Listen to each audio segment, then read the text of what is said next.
Palestinians in Gaza celebrated as a ceasefire deal finally took effect on Sunday morning after a nearly 3-hour delay. The sound of singing and cheering replaced that of fighting and bombing of the 15-month-old war that has devastated the enclave and brought seismic political change to the Middle East.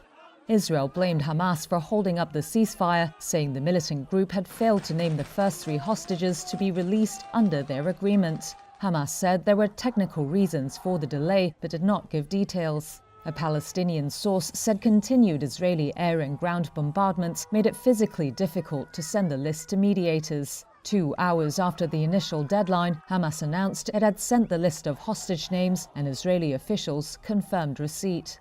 Israel was still striking Gaza up to about half an hour before the new ceasefire deadline at 11:15 a.m. local time, according to residents. Palestinian medics said the attacks killed more than a dozen people during the 3 hours of delay. Israel's military said it had carried out air and artillery strikes against what it called terror targets.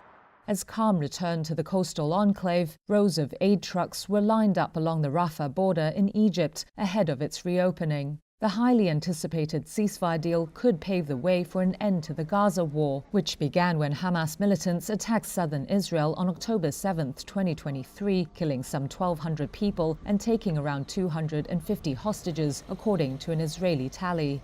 Israel's war against Hamas has killed nearly 47,000 Palestinians in Gaza, according to health officials there. It has left most of the enclave's 2.3 million residents homeless.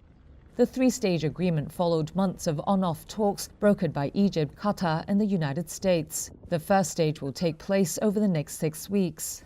During that time, 33 of the remaining 98 hostages are to be released in return for almost 2,000 Palestinian prisoners and detainees. The first 3 are female hostages to be freed on Sunday through the Red Cross. In return, 90 Palestinian prisoners will be sent home from Israel.